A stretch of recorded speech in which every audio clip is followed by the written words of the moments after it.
현재 일본의 후쿠시마 원전에서 발생한 방사능 오염수 문제가 전 세계적으로 큰 화제가 되고 있습니다. 수년 동안 모아진 방사능 오염수를 방류해 논란이 되고 있는 상황인데요. 이에 대한 해외 반응은 국가마다 다양한 의견을 얘기하고 비판을 하고 있는 상황이죠. 몇몇 국가들은 심각한 환경 파괴를 우려하며 걱정과 비판의 목소리를 내고 있습니다. 국제사회에서 큰 관심을 받고 있으며 다양한 의견과 부정적인 반응이 나오고 있는데요. 일본 정부의 후쿠시마 원전 오염수 방류 결정에 대한 외신 및 전문가들의 반응이 크게 주목받고 있습니다. 하루하루 엄청난 기사가 쏟아져 나오고 있는데요. 중국, 한국 현지 주민들의 반응과 함께 해외 및 전문가들의 시각도 같이 보도를 하고 있죠. 중국 정부와 후쿠시마 현지 어민들, 그리고 우리나라에서는 방사능 오염수 방류 반대 시위가 한창인데요. 많은 전문가들은 일본이 안전요건 충족 여부만을 고려하고 환경 및 인체에 미칠 효과를 전혀 고려하지 않았다고 지적했습니다. 또 방사성 물질이 바다로 흘러들어가게 될 경우 해양 생태계에 영향을 미칠 것임을 경고했습니다. 이런 일본의 결정이 부적절한 선례로 작용할 수 있을 텐데요. 일본 정부와 도쿄전력이 불투명하고 외국의 이해관계자를 포함하지 않은 결정을 내렸으며 이로써 불신과 논란이 앞으로 수십 년간 계속될 것으로 생각하고 있습니다. 이미 아시아에서 수십 기의 원자력 발전소가 가동 중인데 일본의 결정이 이런 선례를 마련해서 앞으로 더 위험하다고도 추측되는데요. 국제원자력기구가 일본의 오염수 방류 결정을 자세하게 검토하지 않은 탓도 있겠죠. 사실 국제원자력기구는 해양 환경을 보호하는 일도 해야 하지만 그런 역할을 소홀히 생각한 것 같습니다. 이번 사태로 인해 중국 내에서 반일 감정이 더욱 고조되고 있는 것으로 알려졌습니다. 중국 최대 포털 사이트인 바이두에서는 일본 핵오염수 방류 이슈가 가장 큰 관심사로 떠오르고 있습니다. 방류를 시작한 다음 날, 방류에 대한 기사가 바이두 관심 뉴스 1위를 차지한 것으로 나타났는데요. 중국 누리꾼들은 어업과 관광 등 여러 분야에 영향을 미칠 것으로 우려하며 이 문제가 전체 산업 체인에 영향을 준다고 주장하고 있습니다. 실제로 중국은 현재 일본산 수산물 수입을 전면 금지하는 등 강력한 조치를 취하며 대응하고 있는 상황입니다. 이뿐만이 아닙니다.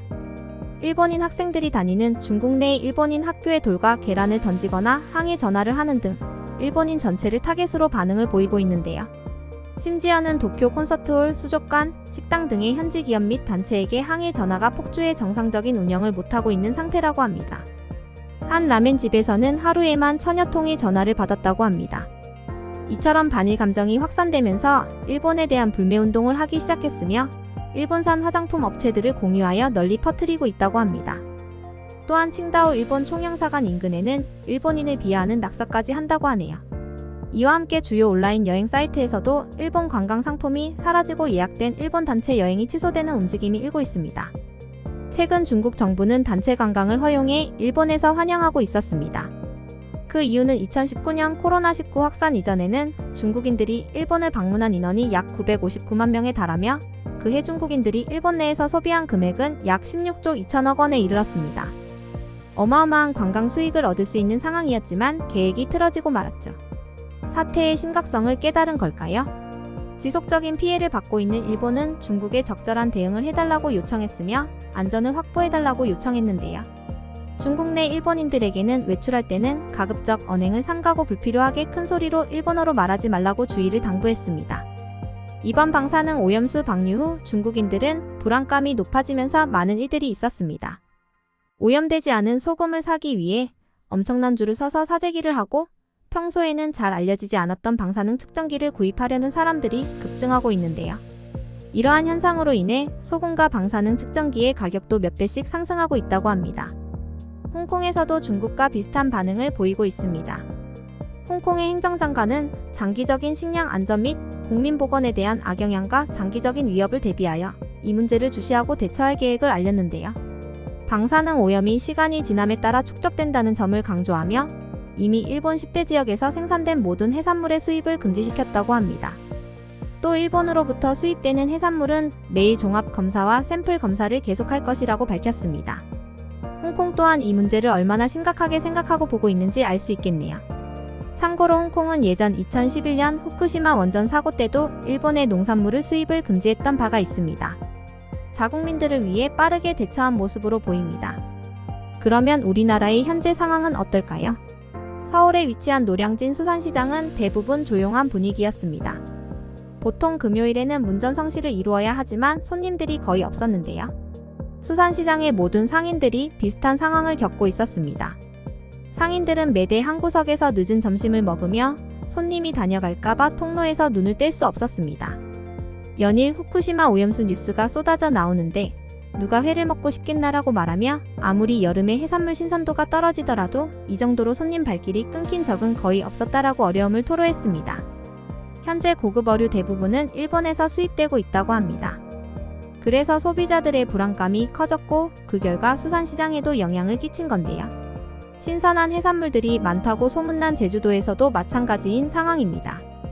제주 지역 농어민단체와 시민사회단체들은 분노와 우려로 가득 차 있으며 그들의 분노와 저항의 목소리를 높이고 있습니다. 제주범도민운동본부는 일본 정부의 원전 오염수 해양 투기는 어떠한 이유로도 납득할 수 없는 태평양을 향한 명백한 테러라며 맹비난하고 있습니다. 그들은 안전성이 검증되지 않은 상황에서의 해양 투기가 초유의 사태라고 지적하며 이로 인한 불안과 공포가 넘어 국제적인 문제로 확산되고 있다고 경고합니다. 또한 제주범도민운동본부는 일본의 방사능 오염수 해양 투기가 국제법을 위반하고 있으며 환경 정의와 지속 가능성을 고려해도 용인할 수 없는 범죄 행위라고 꼬집습니다. 일본 정부의 공식적인 항의를 하고 해양 투기 중단을 요구하고 국제해양법 재판소 제소 등 모든 외교적, 국제법적 대응에 나서야 한다고 촉구합니다. 바다의 오염은 생명을 위협하는 일이며 후손들에게는 돌이킬 수 없는 문제가 될 수 있습니다.